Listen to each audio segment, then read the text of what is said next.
አርቲፊሻል ኢንተለጀንስ ከተቋቋመ 5 ዓመት ሆነዋል። እንግዲህ ይሄ ቴክኖሎጂ በተለይ ዓለም በጣም እየተጠቀመ ነው ያለው። አርቲፊሻል ኢንተለጀንስ ለሁሉም የሚለውን ሞቶ ይዘን ነው እንግዲህ እየሰራን ያለነው። አርቲፊሻል ኢንተለጀንስ ፎር ኦል።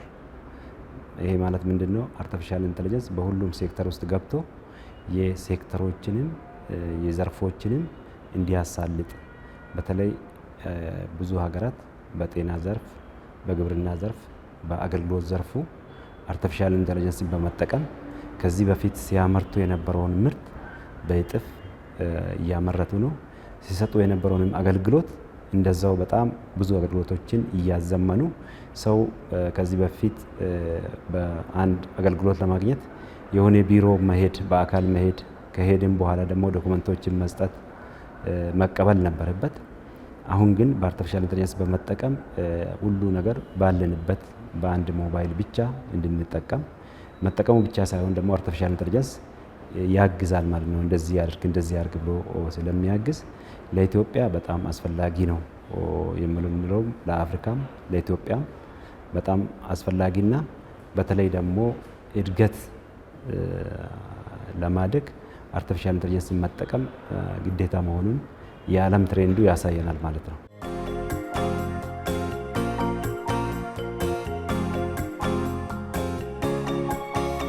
አርቲፊሻል ኢንተለጀንስ እንግዲህ በተለይ ትውልድ ላይ መሰራት አለበት። ትልቁ ነገር ሰው አውቆ ትውልድ ላይ ከተሰራ ይህን ቴክኖሎጂ አውቀን ለመጠቀምም አገራችንም በተለይ ደግሞ ለእድገቷ ለመጠቀም ትውልድ ላይ መሰራት አለበት ሲባል አንደኛ እየሰራን ያለ ነው ሰመር ካምፕ በሚል ወጣቶች ላይ እየሰራን ያለ ነው።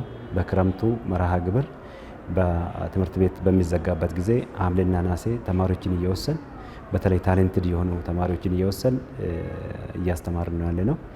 አሁን ደግሞ ስታርታፕ ጀማሪ ኢኖቬተርስ ቴክኖሎጂ ላይ የሚሰሩ 200 ተቀብለን ሙሉ ግራውንድ ፕላስ 5 ህንፃ አሁን የሚታዩት እሱን ለዚህ ስራ ብቻ አውለናል።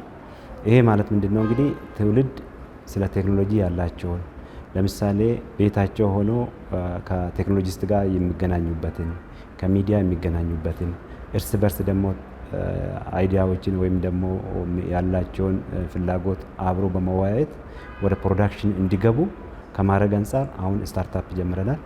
በረጅም ጊዜ ስልጠና ደግሞ በማስተርስ እና በፒኤችዲ በአርቲፊሻል ኢንተለጀንስ ብቻ ከአዳማ ሳይንስና ቴክኖሎጂ ዩኒቨርሲቲ ጋር የሁለተኛ ዓመት የአንደኛ ዓመት ተማሪዎች አሉን። ከአዲስ አበባ ሳይንስና ቴክኖሎጂ ዩኒቨርሲቲ ጋርም የአንደኛ ዓመት ተማሪዎች አሉን በፒኤችዲ ፕሮግራም። ሌሎችንም ዩኒቨርሲቲዎች ጋር እንግዲህ ኤምኦዩ ተፈራርመን ካሪኩለም ቀርጸን ፕሮግራሙን አግዘን እያስተማርን ያለ ነው። ይሄ እንግዲህ ትውልድ በደንብ አግሬሲቭሊ ይሄን ቴክኖሎጂ ለመጠቀም መማር አለበት፣ ማየት አለበት። በፎርማል ክላስ ብቻ ሳይሆን ደግሞ ሶፍትዌሮች አሉ።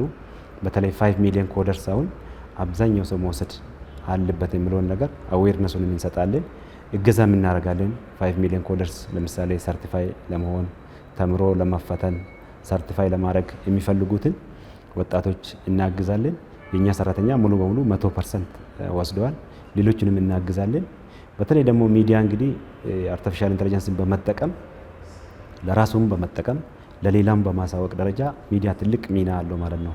ሌሎች ተቋማት፣ ሌሎች የሚዲያ አካላት በተለይ የዌስተርኑ አሁን ኤአይን በመጠቀም የጋዜጠኛን ኤፊሸንሲ የኢንፎርሜሽን ፍጥነቱን ፍሎውን ከዚህ በፊት ብዙ ድካም የነበረበት ቀርጾ ከዛ በኋላ ድምፅን ወደ ጽሁፍ ቀይሮ የሚጠቀሙበት ቴክኖሎጂዎች ከዚህ በፊት የነበረውን ድካም የሚቀንስ አርቲፊሻል ኢንተለጀንስ እንግዲህ ሁሉም ሴክተር ላይ መጠቀም የግድ ስለሚል ሚዲያ ደግሞ ለራሱን በመጠቀም አርቲፊሻል ኢንተለጀንስን በደንብ ፕሮሞት ከማድረግ አንጻር አስፈላጊ ስለሆነ እንግዲህ እናንተም ተጠቀሙ፣ ያለን ፕሮዳክቶችንም ተጠቀሙ።